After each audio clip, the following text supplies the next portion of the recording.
Hey everyone, welcome back to another episode of the Brawn Body Health and Fitness Podcast. I'm so glad that you're joining us today. Today I'm joined by Zakary Morris to be discussing kettlebell training and how to master a variety of kettlebell exercises, such as the Turkish Getup, the kettlebell swing, the snatch, the bent press, and so much more. We have jam-packed so much great information into this episode, and I really want to make sure that you see the links that I've pasted below to find Zach's Instagram page and the books that he has written on mastering the snatch and mastering the bottoms up kettlebell press. Zach is an amazing individual to talk with and learn from because he holds, in my mind, the best certification for kettlebell training, the Strong First kettlebell certification, and he is doing some amazing things with kettlebells. He's the strongest person I've ever met when it comes to kettlebell training. Now, before we get to this episode, here's a quick word from our sponsor. This episode is brought to you by CTM Band and CTM Recovery Products. These are the exact soft tissue recovery tools that I'm using on myself and with my patients day in and day out. CTM Band was founded by Dr. Kyle Bowling, a sports medicine practitioner who treats professional athletes, and he was a former guest on the Brawn Body Health and Fitness Podcast. You can check out his website at the link below and use the coupon code BRAWN10 to save 10% off your order from CTM Band. Zach, welcome to the podcast. Super excited to have you on today, man. Thank you for having me. It's always cool having coming on a podcast, and I appreciate you letting me come on. Yeah, for sure, man. So for people who haven't seen the stuff that you're doing with kettlebells or who haven't, come across your books or that sort of thing, would you mind kind of filling them in a bit about yourself? So I started kettlebell training about, I want to say it's been 12 years. I started in 2010. The way that I got started was I was a broke college kid. I started working full time and then going to college full time. Didn't really have time to go to a gym. So I needed an at-home solution. One of the things that started me as far as like at-home workouts was raw cinnamite, so Ross training. Did a lot of that kind of stuff. Didn't really hit the mark as far as what I was looking for. And of course, around that time, the movie 300 was popular. One of the things that Gerard Butler mentioned, who was, of course, the main star of that film, was how the cast used kettlebells to achieve the physique that they got for the film. So I started looking more into it. One of the first pictures that I ever saw of somebody training with a kettlebell was Mike Mahler, whenever he wrote articles for bodybuilding.com. And then went on YouTube, saw a lot of the stuff that Steve Cotter was doing. Bill Maeda was an early influence as well on the Fit Pro Hawaii channel. And I just saw his physique and I was like, man, well, if kettlebells can do this for these guys, maybe there's something to this. So that's really what got me started. I bought my first kettlebell. It was a 20 kilo. And then there was a workout that was called the 300 kettlebell workout by Mark Erickson from Kettlebell Advantage. And that was like the first circuit that really got me started. And then as I improved on that, then I started to change my diet. I was still living at home with mom and dad at the time. So I bought a George Foreman grill, started buying my own groceries and not trying to eat all the garbage that was in the pantry. And so then I just improved more and more. Then after that, I bought a 32 kilogram kettlebell.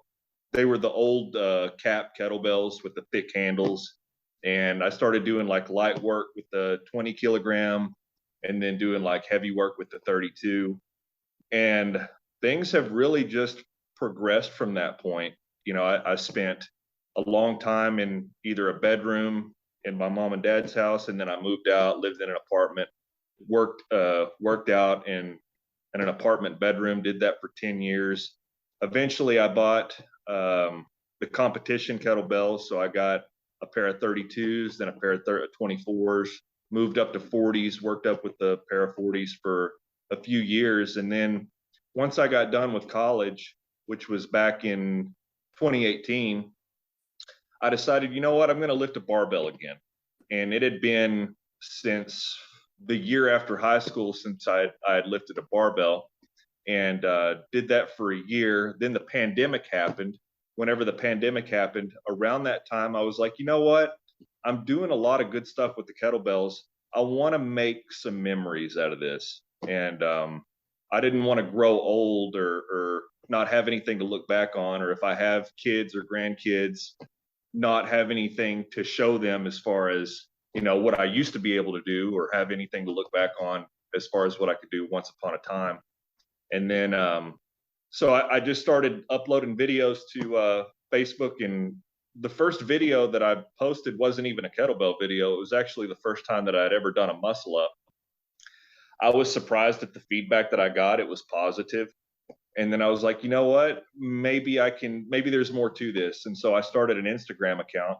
The first video that I had ever posted was snatching the 40 kilogram. I did 22 reps on each arm. I posted that to a Facebook group, and I was overwhelmed at like the positivity that I received from it. And so I was like, you know what? I'm going to start an Instagram account. I'm going to post all this stuff, try to make some memories out of it. And rather than just making memories out of it, it evolved into connecting with people that have the same shared interests. And Instagram has been a powerful tool for that.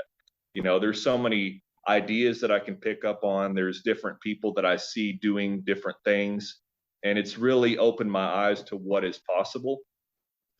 And I've just piggybacked off of a lot of different stuff that I've seen, and it's helped me improve as an athlete. And as the ball has continued to roll, that's sort of evolved into helping people. You know, I get questions about how I do certain things all the time, what might be able to help somebody else. And so it got to a point with the questions where I was like, you know, in order to answer all of these questions, I would have to write a book, you know. And so that's what I did. And so I wrote Simple Snatch Programming. And then I've also written Wielding Excalibur, which is not only for improving the bottom up press, but also pressing in general. It starts with learning how to improve the kettlebell press, and then segues into bottom up pressing. And so I'm also working on a third book right now, which is all of my blog posts and all of the life lessons that I've learned from training with kettlebells. Simple Snatch Programming is really, in my mind, somebody who wants to reach the 100 rep snatch test goal in 5 minutes. If they want to take it further than that, then if they want to compete in Gear Voice Sport one day, they certainly can.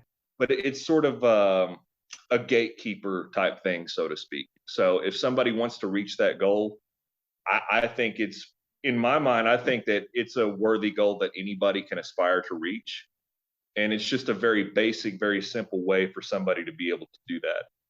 From the time that I've started until now, everything's just evolved and developed to where we're at now. So that's kind of my story. Yeah, that's incredible, man. And one of the things I notice is it seems like people who train with kettlebells really have fun doing it, because there's so many different possibilities and there's a lot of freedom to move with those things. So you take your basic movements like the kettlebell swing or the clean and press or whatever exercises you're familiar with, and then you can start combining them or kind of tweaking things and allow your body to kind of explore movement, for lack of a better way to put it. So I've noticed sometimes people start with like a basic kettlebell swing, and next thing you know, they're switching the kettlebell between left arm and right arm, or they're throwing in a little flip to the kettlebell, and they really seem to enjoy it. And I think that finding something that you like doing is essential to whatever your fitness path and fitness journey is going to look like. I also find it funny that you mentioned the 300 movie as one of your early influences there, because I still watch that movie different times. It's kind of like my pre-workout, you know. I don't need caffeine. I just need the, you know, the first battle scene from the movie 300 where they push them all off the cliffs. So I like that movie and that training approach that they used. Now, given Hollywood has a way of photoshopping certain things, and Absolutely. but they certainly were in great shape. And I think they used, I think it was the single arm kettlebell clean and press was their main kettlebell movement in their training, which obviously that unilateral component, the overhead nature, and the explosiveness really hit all the things that they needed to, give that aesthetic appearance that they were going for in that movie, but also do the stunts and the choreography and all. And I think that's where people kind of lose it with kettlebell training is, they see these things and they think, what's possible with this? And Yeah. they realize anything is possible, or they should realize anything is possible, because you can train explosive, you can train for stability, and you can train heavy all at the same time. It really works for any kind of goal or any kind of training approach. Yeah, and the enjoyability factor is super important. And I train with barbells too. I do body weight calisthenics and things like that. What makes barbell training enjoyable is just the PRs, getting stronger. I still contend that the barbell is the best way to improve maximum strength, limit strength, um, and increasing muscle mass in the most efficient way in the shortest period of time. But with kettlebells, you have so much more fun doing it, and there's so much more creativity that you can engage in and embark upon. And like with the juggling, for example, I had never even flipped a kettlebell until I saw somebody do it on Instagram, and then I was like, well, that's pretty cool. And then I just got better and better, and it's made training a whole lot more fun. I had never done a bent press until I had gotten on Instagram. Didn't even know what it was. And also the convenience factor too. Like if you're a busy working professional, not everybody has time to go to a gym and work with a barbell. And so as long as you have, an 8x8 space in an apartment or a house somewhere, then as long as you have a few kettlebells laying around, you can get in as good a shape as you'll need to be for anything that you'll ever need to do. So Yeah, 100%. It was a while ago, but there was a write-up, I forget if it was a blog or a newspaper or what it was, but it was a truck driver who kept 3 kettlebells in his semi truck. And that was his workout when he was on the road. And he lost like 30 or 40 pounds just doing some basic kettlebell stuff every day. And if anyone's familiar with the Tim Ferriss book, 4 Hour Body, I mean, Tim basically credits the kettlebell swing to him being able to lose the amount of weight he did in, a matter of a month or two. So this stuff is super effective. And as you mentioned, the barbell tends to be the standard for strength training, but we look back historically at where kettlebells came from, because they had a heavy Russian influence. I believe it was Pavel who brought them to America originally.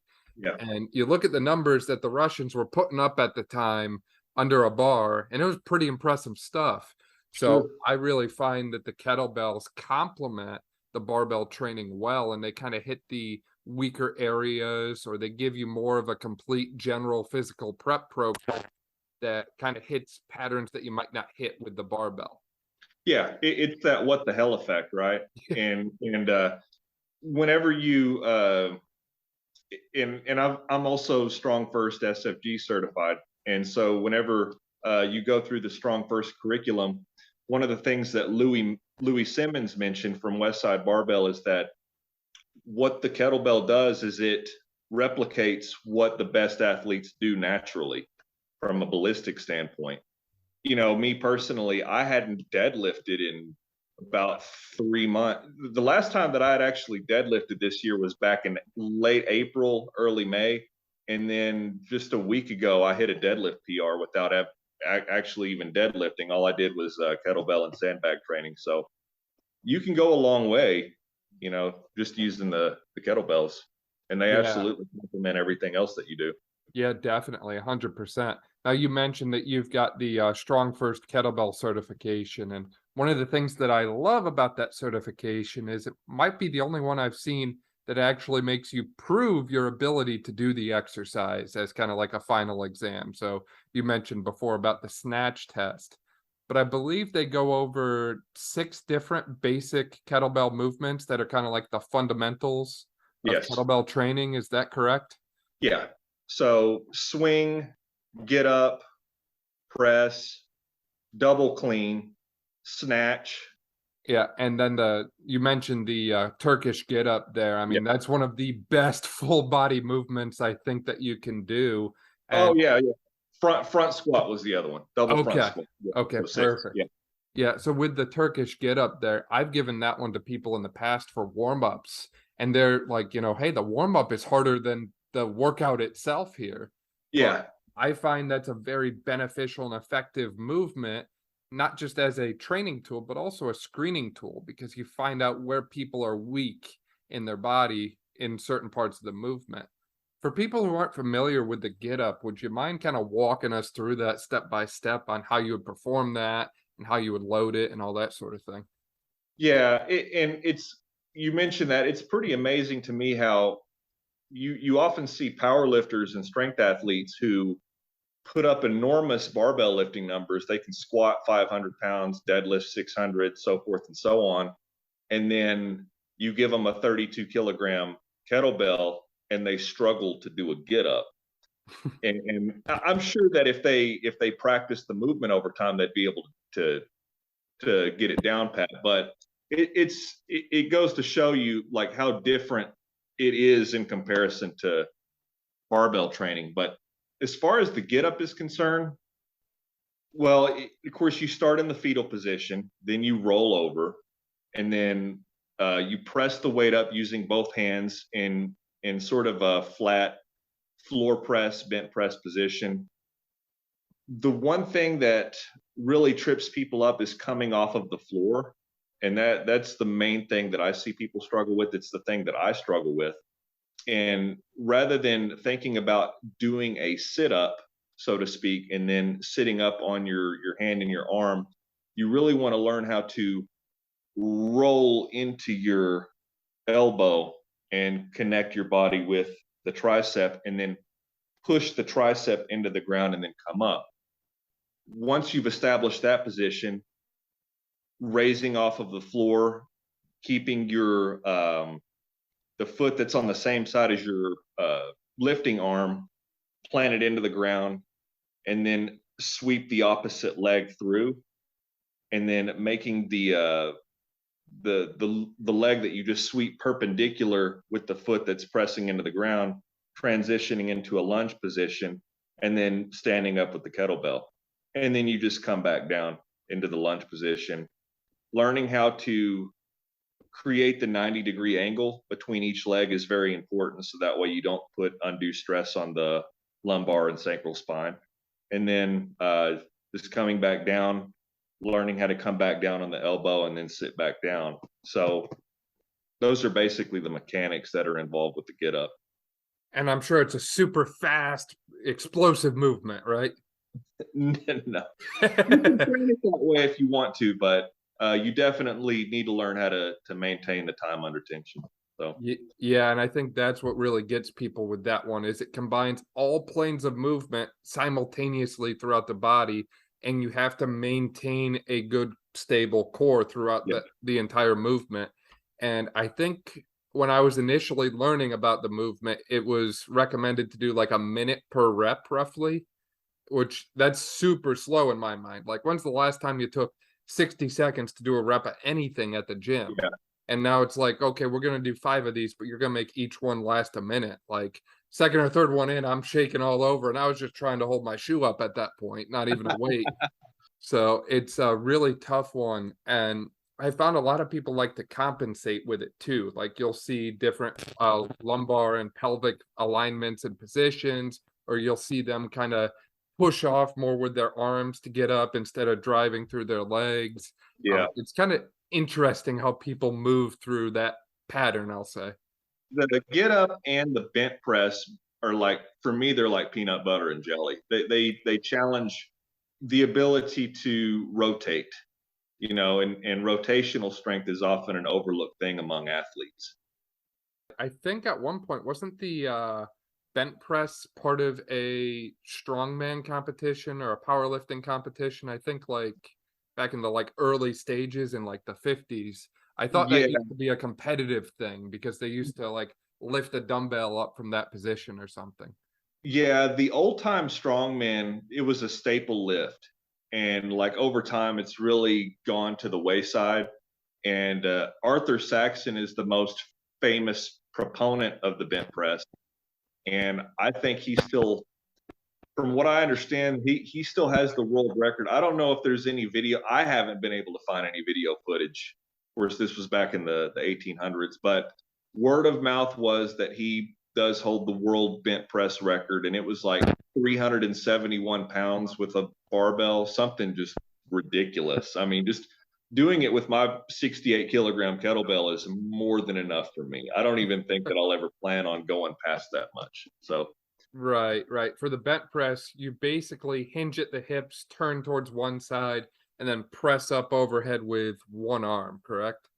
if I were to teach somebody the bent press, the first thing that I would have them do is walk up to a wall, move to the side, connect your tricep with your lat, go up to the wall with your side, push against the wall.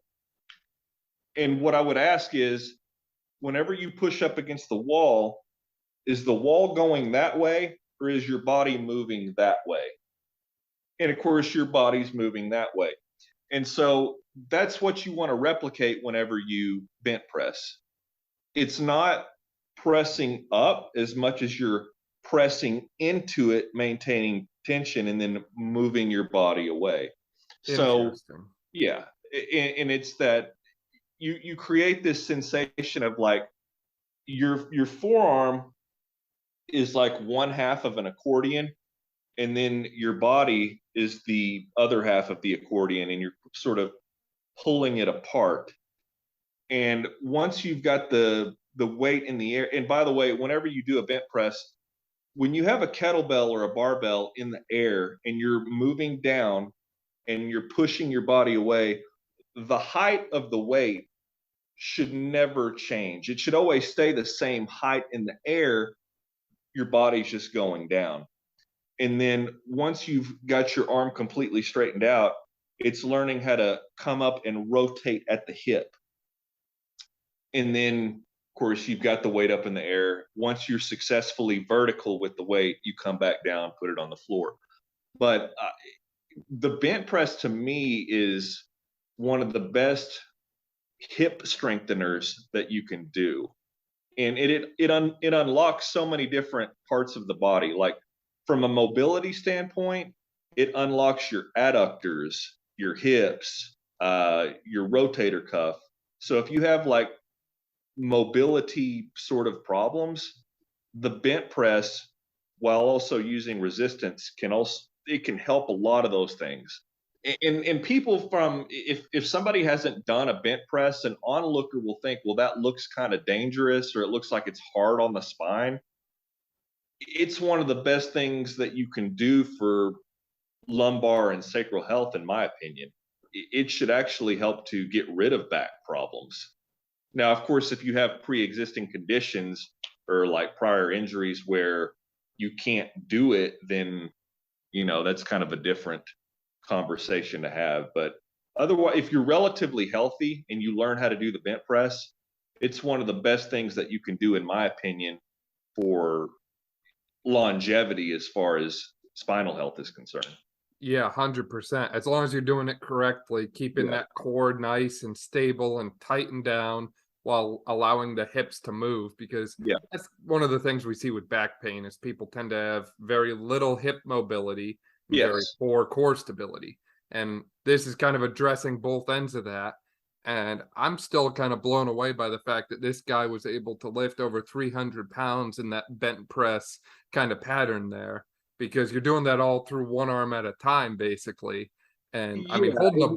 holding a barbell with one arm at a time is hard enough to balance and all, let alone doing it with 300 some pounds on there. That's crazy stuff, man. Yeah, yeah, and he wasn't even a very big guy. I don't think Arthur Saxon weighed more than 210 pounds.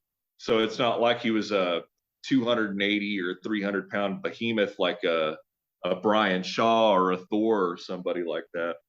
Yeah, and I think he was like back in what, like 1900 roughly was kind of his era. Late 1800s, early 1900s, somewhere along those lines. And He's written two books that are really popular, which is The Development of Physical Power and then The Textbook of Weightlifting.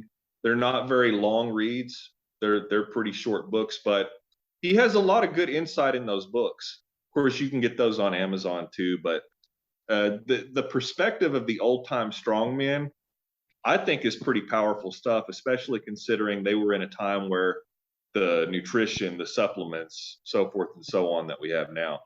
Yeah, 100%. It worked then and it still works to this Yeah. day. And that's one of the things that I really like about the kettlebell training. And I've heard a lot about it with the kettlebell swing as well, because guys like Tim Ferriss and Pavel and all these different other online influencers even are taking the kettlebell swing and they're pushing it all over the place, which I'm all for, except I've noticed a lot of people when they do the swings, they're using like super light weights, like 10, 20, 30 pound kettlebells. And to me, I would think you'd probably want something a little bit heavier to actually load the posterior chain. So something more like your 24 or 28 kilo kettlebell, or maybe even heavier, right? And start swinging with the heavy weight because you're using the biggest muscles of your body, your core, your glutes, your hamstrings, and you're training a triple extension kind of pattern because you get hip extension, knee extension, and you can even throw in that ankle plantar, dorsiflexion, plantar flexion component if you'd like to. People continue to train it light, and I wish they would start training it heavier. Yeah, and of course, whenever you go through an SFG certification, depending on your body weight, if you're a male, if you're under 220 pounds, the weight that you use is a 24 kilo. If you're over 220 pounds, you're going to use a 28. And so everything you do starts with the 24 kilo. Which, if you're a male and you're going to perform a two-handed swing, I don't really see any reason not to start with a 24. I mean, if you're a male and you're beginning kettlebell training, I think that you would need maybe like 124 and like a pair of 16s. Once you get into like cleans and presses and things like that, if you're just a raw beginner, a pair of 24s might be a little bit too aggressive.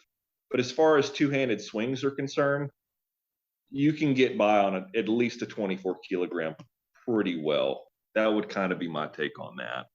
And then are there ever times when you go significantly higher? Like say you're doing your training at a gym and they have kettlebells that go up to say 80 or 90 pounds. Would you kind of dip higher into that range at all, or would you stay kind of Yeah. roughly in that middle ground? Well, in the gym that I go to, the highest that they have is a 32. So as far as doing swings at a gym, I really don't do it that often. Now, in the garage where I have bigger kettlebells, I go all the way up to my 68. I will be honest in saying that the vast majority of my training, I spend more time snatching than I do swings. I will do swings as a warm up on occasion. If for whatever reason I have, elbow inflammation or some sort of overuse injury occurring, or if I tear my hands from snatching, then I'll resort to the heavy two-handed swings as a substitution in the event that that happens. After a while, and I'm probably not the only person who thinks this, but it gets to a point where once you get proficient enough with swings and the snatch, your mentality is sort of like, well, what's a swing to a snatch? Like, I would rather spend the vast majority of my time improving my snatch and getting better with endurance and things like that, and improving my snatch numbers. So the vast majority of the time, that's what I'm doing. Swings can make a great substitution in the event that something's going on where you can't snatch for whatever reason. But what I will say is that if you go up to heavy two-handed swings, like with my 68, for example, it's super excellent for strengthening the quads and the glutes. And if you do it with a really light kettlebell, you're just not going to get that same sensation. There's kind of a Goldilocks zone, in other words, that somebody's going to get to where you have to learn how to really flex your quads into the ground and really learn how to ignite your glutes. And with a really light kettlebell, you're just not going to get that. And So you kind of have to experiment and go up to a kettlebell where you start to really feel that. And then once you get to that point, you'll kind of know where that is. Yeah, that makes sense. And I would imagine you could kind of start your snatch training or your clean training based on where you were with the swing as well. Yes. When it comes to that snatch and that clean progression, how would you break that movement down for people, or where should people start in training for that? Because as we mentioned before, if you are doing like an RKC kettlebell course, you're going to be expected to do 100 reps in 5 minutes, and they're going to be perfect form, which that can be difficult even for people who have trained with kettlebells before. Yeah. So with the Strong First model, by the way, if you want to learn proper swing technique, Czar Horton has a really good video. And I don't know if it was on his particular YouTube page or if it was on the Strong First uh, YouTube channel, but he had a really good instructional video on learning how to set the hips back, and which is basically the what people refer to as the karate chop, which is taking your hands and putting it on your hips and learning how to squeeze your shoulder blades, and while your shoulder blades are squeezed, sit the hips back. And if you've ever watched Enter the Kettlebell with Pavel, he mentions the same thing, which is learning how to sit the hips back. The first movement that you need to learn is just doing a two-handed deadlift. So if you can learn how to sit your hips back, perform a two-handed deadlift, and learn how to maintain tension on your hamstrings, and then learn how to maintain tension while coming up with the weight, using your breath while also maintaining tension. A lot of the things that you see with Strong First is the kind of breathing technique where you're breathing out, but you're maintaining tension throughout your entire body. So learning how to deadlift two-handed, and then from that point you transition and segue into a one-handed deadlift, and then learning how to do a two-handed swing where well, not a two-handed swing, but learning how to hike the kettlebell. So going back and then returning to the ground, going back and then returning to the ground. And then from that point, you transition to a dead swing. So a dead two-handed swing, learning how to swing up, come back down. And then from that point, learning how to do the two-handed swing in its entirety. The one analogy that I like to use with the swing is it's a lot like learning how to jump on a trampoline. So if you ever grew up with a trampoline in your backyard, or if you had a friend that had a trampoline in your backyard, in their backyard, it's the same sensation. You learn how to sit back, you load your hamstrings, you jump up in the air, and when you're up in the air, you're in a completely vertical position. You come back down, and then you repeat and do the same thing. The only difference between jumping on a trampoline and doing a swing is your feet don't leave the ground. They're completely planted. And then you're catapulting a weight in front of you and learning how to pack your shoulder and retract your lat so that the weight doesn't pull your body away. So that's really the analogy that I like to use as far as performing a swing is concerned. Just think of it as jumping on a trampoline and learning how to explode up into your quads. Whenever I see somebody who performs a two-handed swing at a gym, oftentimes it just makes me cringe a little bit because their legs are way too far apart, and then they're using way too much low back, and they're going down and up and trying to do this weird tug of war thing. And I've heard people refer to it as like an American swing as opposed to a Russian swing. To me, there's a correct swing and then there's an incorrect swing. When it comes to performing a swing, the way that what I would tell somebody is, when it comes to being in a position when you're down on the ground before you hike, if I were to take a pecan or a walnut and put it in between your glutes, when you swing upward, you need to squeeze and contract your glutes so hard and so explosively that you're able to crack that nut. And then at the same time, you are going up into your quads like you're jumping up into the air. Your feet just don't leave the ground. And so you're just driving your quads as much as possible into the ground. And then from that point, once you've got your swing down, now we're going to transition into high pulls, which a high pull is very similar to doing like an upright row with a dumbbell or a barbell. So coming up in this position, and then once you've really mastered the high pull, it's just a matter of learning how to flip the bell over and come in to the overhead position. Now, as far as the snatch test is concerned and passing the snatch test, over the years, what I've done is I've incorporated elements of both the hardstyle snatch and the Giraboy sport snatch, which the way that they differ is with the hardstyle snatch, the feet are always planted in the ground. And rather than turning the hand inward on the way down, like you would with a Giraboy sport snatch, the weight comes completely over, kind of like you're shooting a free throw. So your feet are planted into the ground, you come up, and then it's like you're shooting a free throw and you're just coming down completely forward. Whereas with the Giraboy sport snatch, whenever you come up, you're twisting the weight. And so whenever you come up and you twist the weight, the foot that's on the same side as your lifting arm comes up off of the ground. And then when you come down, you're making this twist with the hand so that the weight successfully transitions from palm to mid fingers. So that way you don't tear your hands. And then when you come down, the opposite foot comes up off of the ground from the lifting arm. And so you're sort of making these rocking motions. So on one hand, the hardstyle snatch emphasizes maximum muscle recruitment, whereas the Giraboy sport snatch emphasizes maximum energy conservation. If you want to successfully pass the 100 rep snatch test, in my experience, if you learn how to do the turnstile, you'll be able to squeeze out more repetitions just because you're not tearing your hands as much.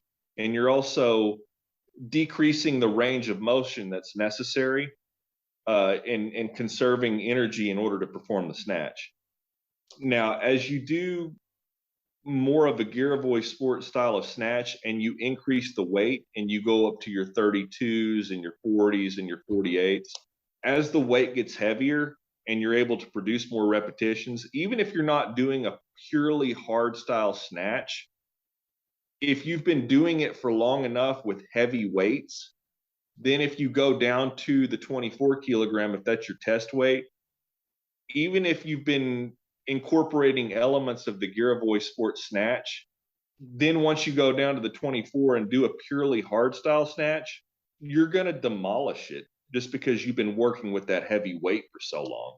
That's kind of been my experience in that regard. Yeah, I like that. I like that a lot. And I like kind of the combo of combining two different techniques for the snatch in order to improve one.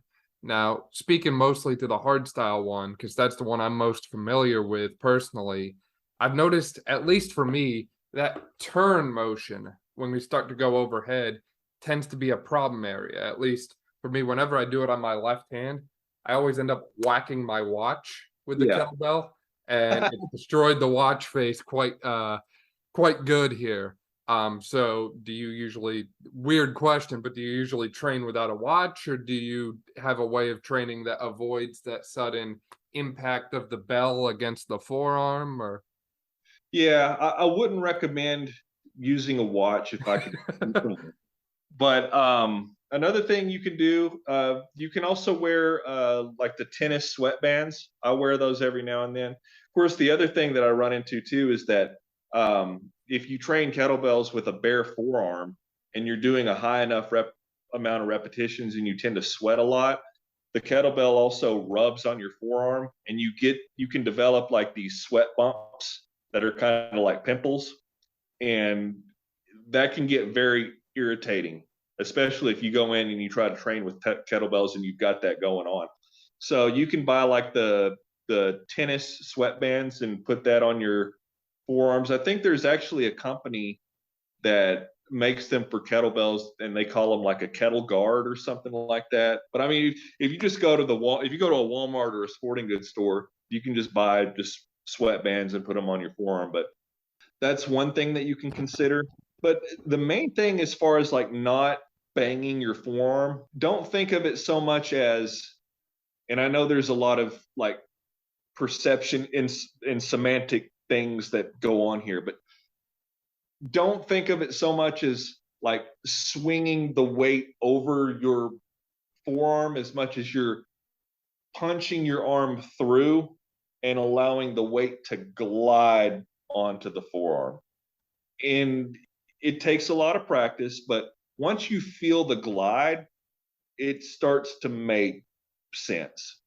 And another thing that can kind of help prevent that is if you do incorporate like gear avoid elements as far as snatching the weight up, rather than pushing it, punching the weight over, you can come up with it with the handle being at an angle or vertical, and then learning how to come up and twist the arm around as opposed to just going completely straight up. So just kind of experiment with both.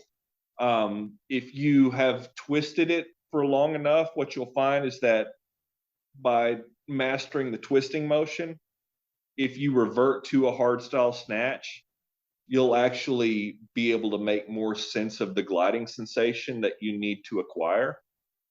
But that's kind of what you need to look for. Not so much as trying to swing it over your forearm as much as punching through and allowing the weight to glide. I like that cue a lot. Yeah. And it sounds like kettlebells basically give your forearms the equivalent of what deadlifts do to your shins. Yeah. At least going overhead with it. And like we said, these are kind of the more basic fundamental movement patterns for kettlebell training. And once you get those down, then you can start to kind of explore and go a little bit more like freestyle mode with them, I'll say. Yeah. So if you start, for some reason, your training wants to go in more of a stability direction, maybe when you're doing your clean and snatch progressions, maybe you start going bottoms up at the top as opposed to flipping the weight all the way over, because that bottoms up kettlebell position is very difficult to stabilize. You'll feel stuff kick on throughout your whole arm, your shoulder, your core. And I've even given people bench press variations with that before, one arm at a time, just doing a bottoms up press. And they're amazed at how much they feel those smaller stabilizing muscles kick on, as opposed to, the barbell, it's just straight, pure strength motion, I'll say. Yeah, and the thing with the bottom, and you mentioned that too, that the bottom up press, if you are a barbell lifter and you do bench press or you do standing overhead press, incline, whatever the case may be, one of the things that you have to emphasize is keeping straight wrists rather than allowing the wrist to cock back. So that way you don't have tendonitis issues in your wrist or end up breaking your wrist if you go too heavy. So the one thing with the bottom up press is that it emphasizes keeping a very straight forearm. If you can't keep a straight forearm, then you're not going to be able to perform the movement. Any of this that goes on while you're trying to bottom up, the weight's just going to fall over. So in that respect, the bottom up press is a great way to learn how to keep the wrist straight when performing barbell movements. And also the stability part of it too, with learning how to push through the front delt rather than a normal press where you're really leveraging the side delt, the tricep. I like to incorporate both in transition from the bottom up press to the normal press. And what you'll find is that if you train the bottom up press quite a bit, it will carry over to your normal press substantially. Yeah, 100%. And once you get that bottoms up press, say in standing or seated position done well, then you can start to play around with like a Z press position or like a half kneeling position, or even in like a Turkish Getup kind of position. When you get about halfway and you're in that kind of tabletop spot with one arm and both legs on the ground, I've seen people rep out some presses in that position before, which is super challenging across the body, but really the sky is the limit with kettlebell training. And allows you to hit so many different planes of movement and really explore those weaker motions that you might not always hit with a barbell or machines. Now, when it comes to application and utility of kettlebell training, is there any specific population that comes to mind for you as, hey, this group would really benefit from training with kettlebells, or, this sport would really benefit from kettlebell training? I think anybody can benefit from kettlebell training. The main thing is the general population. Like in the United States, for example, I think that we're at a point where the obesity rate is at 42%. As a matter of fact, whenever we went through the COVID pandemic, I think it was estimated that around 80% of the hospitalizations were patients who were clinically obese. So the obesity epidemic is a growing problem in the United States. I think that a lot of that has to do with, of course, our consumer culture, fast food being the way it is, the entertainment industry being the way that it is. But a lot of people don't want to go to gyms either because they don't have time, or because they got a family to raise, or because of their job being super busy. Like you mentioned, the truck driver earlier in the podcast. A lot of people don't want to go to gyms because they're intimidated, right? You walk into a gym and like maybe you're an overweight person, or you have that self-image problem where you see all these fit people and you don't really feel like you fit in. Kettlebells can be a really great way where if you want to get in shape and not feel like you're being judged, or if you're really short on time, all you need is a couple of kettlebells in your living space and you can get an awesome workout in. And like you mentioned a while ago, a guy the truck driver who lost 30 to 40 pounds just having kettlebells, being on the road. The kettlebell swing in particular, if you're like a really overweight person, the two-handed kettlebell swing is like the one thing that you can do and not overwhelm yourself. You may have issues like going out for a jog or running on a treadmill or something to that extent. With a two-handed kettlebell, you don't have issues in that regard. Maybe the most that you can do is 10 swings on a day, but if you just stay consistent and do 10 swings a day, eventually that'll turn into 15, and then 20, and then 25. And then the next thing you know, you're able to bang out 100 of them, as long as you're taking care of your diet and things like that. So I would say that the general population could really benefit from kettlebell training, especially if you are intimidated by the gym environment, or if you're just a really busy person in general. Yeah, 100%. I did pull up, it was a Men's Health article from 2020. If anyone wants to look it up there, I'll try and remember to link it in the description below as well. But yeah, it's simple. And thankfully, due to, some technological advances, some of the basic kettlebell stuff has become a lot more affordable. Like I know Bowflex makes a kettlebell now. I think it's like $100 that adjusts from 8 pounds to 40 pounds. Sure. Which obviously that's not going to take you all the way through a strong first kettlebell certification. But if you're just looking to get your feet wet and get started, and you want to stay at home, or you're traveling a lot and you want something to throw in the car and just kind of use here or there, I mean, you can't get much more simple than one kettlebell that adjusts from 8 pounds, which is probably a level anyone could lift, up to 40 pounds, which might start to challenge some people. And again, we've gone over so many different basic movement patterns here. The swing itself is probably the best starting spot, as you mentioned, for people, because it can be a great heart rate. It can get your heart rate up. It's a great way to torch calories while building muscle in so many areas of your body. But it's such a basic movement. It's just hinging the hips and snapping forward. And once you learn that movement, as we've discussed and as you've mentioned, that kind of opens the door to all these other possibilities from there. And you could even do some of your more basic dumbbell movements with a kettlebell. Like you could literally just take a kettlebell and do your farmer's carry, suitcase carries, waiter walk, all that sort of thing, just basic picking up something heavy and moving it around. And I echo your point about the trend of health in America. There was a research article in 2008 I've cited numerous times. Yufa Wang from Johns Hopkins, published this thing looking at the trend of obesity. And it basically said by the year 2048 or 2050, over 95% of Americans would be obese. So essentially 100%. Yeah, yeah, And I mean, we look at where we're at now, we've got only 6.8% of Americans, according to 2022 data, are actually metabolically healthy, meaning their body is using calories and energy systems the way it's meant to be used. And, again, we can kind of say it's this, it's that, it's the other thing. Regardless of the cause, we know exercise helps. And if we can give people something to do that's active and fun and engaging, and oh, by the way, you can do it anywhere. You can do it in your garage, you can do it in your bedroom, you can take it on the road with you, then that opens up the door to hopefully starting to reverse that problem. yeah, absolutely. Whenever I was working full time and going to college full time, like the kettlebells were my saving grace.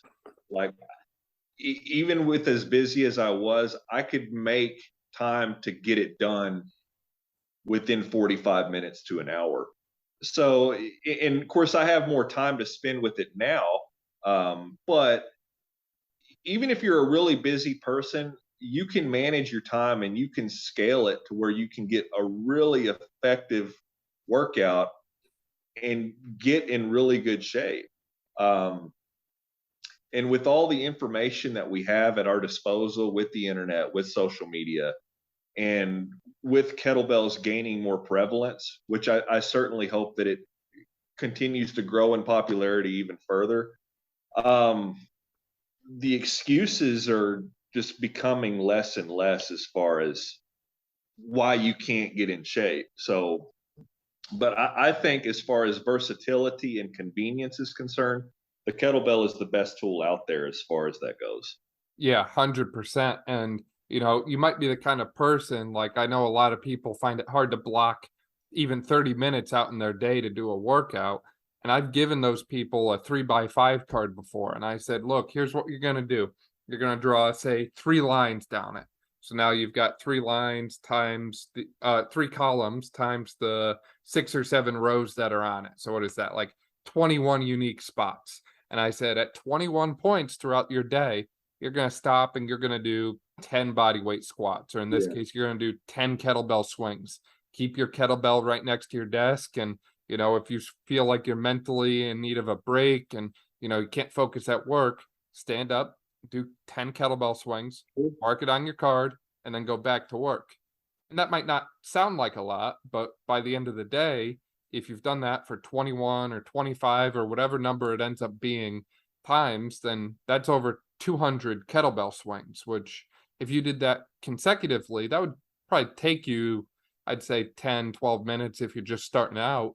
But, breaking it up throughout your day makes it easy, keeps your heart rate up throughout the day, and it keeps you active and it helps keep you focused and engaged. So there's certainly a lot of benefits to this training style, more than we've even discussed thus far. Yeah, especially if you're a desk bound person like me. I work an office job. So one of the worst things that you can do for your body is sit in a chair all day. So if you have a kettlebell at the office, whether it's, taking 5 minutes to find a stopping place while you're working or a 15-minute break, something like that, where you can just fit it in, what's the downside? And I've also, I, I believe there's been studies on this, but like if you work at an office job and you're a desk jockey, if you just make time to just stand up, every 30 minutes or so, which can be kind of difficult because if you're working with spreadsheets or you're working with a lot of documents and you've got deadlines to meet, it's hard to pull yourself away from what you're doing a lot of the times.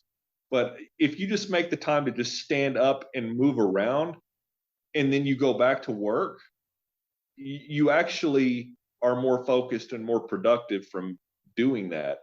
And it kind of reminds me of growing up. Like, my dad's an electrician, and whenever he would work on stuff sometimes and things just weren't working out, he would just get super frustrated. And he still does this. He has a horrible habit of doing this, but where he gets to work on something and things just aren't going right, and he just gets frustrated and he gets mad, turning a wrench or whatever he's doing.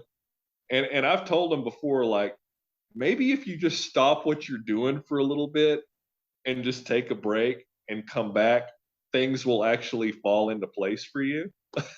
And usually that's what ends up happening. But you get so infatuated with wanting to get something done, or your ego gets caught up in something to where you just don't want to find a stopping place.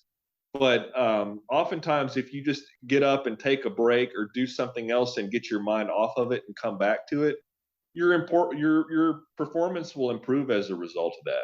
And so, if you're working at an office and you have a kettlebell sitting there, and you just make the time to do a few swings and get up and get active, and then go back to work, you might find that you do better at your job. Yeah, yeah, 100%. And I've got to give a plug for my athletes because I love the sports population from a physical therapy standpoint, exercise standpoint, and I feel like they're always being done a disservice in a lot of ways. And with kettlebells specifically, there's actually very few studies that I've been able to find that look at the use of kettlebell training for improving athletic performance, or the use of kettlebell training to prevent injury, or using kettlebells in a rehab population. However, the way I look at it is, one, anytime you can get someone up and moving, it's going to have a positive impact, even in athletes, because I look at the high school athletes that I work with, and a lot of them are spending 7, 8 hours a day in a desk at school. And then they Sure. go from 0, which is sitting at a desk, to 100, jumping on the field and playing a full game or practice or whatever it is. And there's nothing bridging that gap between no intensity and all out intensity, except what they're doing, at the game, at practice, their little quick warm up drill, that sort of thing. So it's kind of nice to have a training style that you can modify and adjust. It can be done anywhere. It's cost effective, that kind of fills in that middle ground.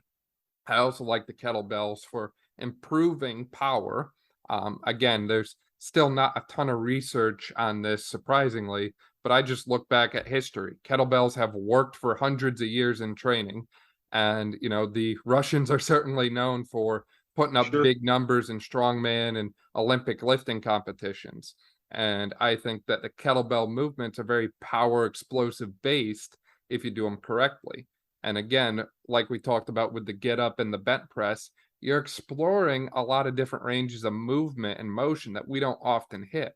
So as we explore those ranges and kind of strengthen those weak areas, your risk of injury should drop because you're getting stronger in the weak areas. The dilemma with, and you mentioned the high school level, I would love for high school athletes and high school athletic curriculum to incorporate kettlebell training more. The problems that we run into is, what is that school's budget as far as being able to afford a whole array of kettlebells, because they're not cheap. The other thing too is, can be the learning curve. Kettlebells do take a little bit more time to learn in comparison to barbell training. Now if you limited it to just the swing, then you could make a case for that. If you're going to take football players or basketball players and try to go beyond that and teach them the snatch and things like that, there's some learning curve that's involved with that. There's also the risk versus reward ratio. Like, could they possibly get injured, especially if you're working with like 20 or 30 athletes at a time? Like, how could you really make that work? Now, if you have an athlete that's in high school or college that's really serious about, their improving their athletic performance, then maybe you could recommend that they work with a kettlebell instructor, or perhaps learn how to use kettlebells like on their own during the summer, or learn how to do that, outside of normal practice or normal training. That's just, those are the dilemmas that I can kind of foresee being with high school athletes, is just the learning curve, the affordability as far as having all the kettlebells there. Those are things that come to my mind. But if we got to a point where coaches became more familiar at the high school level, became more familiar with kettlebell training and knowing how to use them, and a point where kettlebells become more affordable, yeah, I mean, there's a lot of benefits that could come from doing that. How much time would you spend on the kettlebells as opposed to improving their sport, also improving coordination and maximum strength through barbell training, things like that? Those are kind of questions that would arise, but I do think that if you just train the swing in particular, that could definitely go a long way. Maybe just incorporate the kettlebell swing and then work on other things like barbell training, jump rope, things like that, as far as there. 100%. Yeah. The art and science of training athletes is a very specific balance that Yeah. everyone is always trying to find, because you don't want to smoke them to the point of detracting from their performance in a game or practice, but you also need to make sure you're giving them enough for benefit. So Yeah. balance is key, and something like the swing is perfect for it, because again, it tends to avoid a lot of the eccentric, because it's a very fast, explosive movement. So you're going to eliminate a lot of the muscle soreness. And that hinging pattern should be fundamental to any athlete. I also think that you can make a great case for something like the Turkish Getup, which will take a lot longer for them to learn and master, but you'll really find out where they compensate and where their weak spots are in their movement pattern overall. And they don't have to be experts at it. They don't have to take a Turkish Getup and load it with a heavy barbell by any means, but just running them through that movement pattern. And that could even turn into a great warm-up before activity itself. Yeah, and the one thing that I think that like a kettlebell swing or a snatch is superior to, as far as conditioning is concerned, is like running and things of that. It's so much harder to measure running, and I mentioned this briefly in simple snatch programming, is that the great thing about the snatch, as well as the swing too, is its measurability. You can outline sets and reps, and you can keep up with improvement in your snatch or in your swing all the way down to a single repetition. So as long as you're just getting one repetition better, that's still an improvement. So you can whittle it all the way down to a repetition as far as improvement goes. Whereas if you're running out on a track, it can be a little bit harder to measure and improve like your 1 mile or your 2 mile run. But if you spend more time just improving the repetitions on a swing or a snatch, or improving your conditioning in that regard, you may find that measurability actually carries over to improving your 1 mile run or your 2 mile run better than running would. Well, Zach, this has been an amazing episode talking about pretty much everything related to kettlebell training. Do you have any kind of closing thoughts or closing remarks you want people to take away? I would just say that if you're just thinking about kettlebell training, or if you're new to kettlebell training, go to your local sporting goods store, see if they have a kettlebell. Just mess around with it for a little bit and see if you like it. And then once you get started down the path of kettlebell training, just start small, start simple. And then if it's something that you really enjoy, go down the rabbit hole even further. 100%. Yeah, get started and don't stop and don't look back, right? Seemed to work well for you. So, Zach, for people who want to find out more about you and find your books, where can they find you at? You can follow me at wondering_Girovic on Instagram, or you can look me up by my name, Zach Morris, ZAKMORRIS. You can find me on Instagram. You can also find me on Facebook as well. Both of my books are on Amazon. So if you just look up my author page on Amazon.com, you can find me there as well.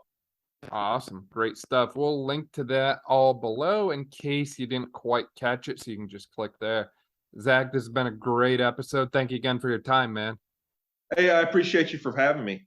Thank you so much for listening to this episode of the Brawn Body Health and Fitness Podcast. If you liked this episode, please make sure to share it with a friend, subscribe so you don't miss any of our upcoming episodes, and leave a review. This way we can spread knowledge and motivation and help reach more people. Thank you again for listening, and I'll see you next time.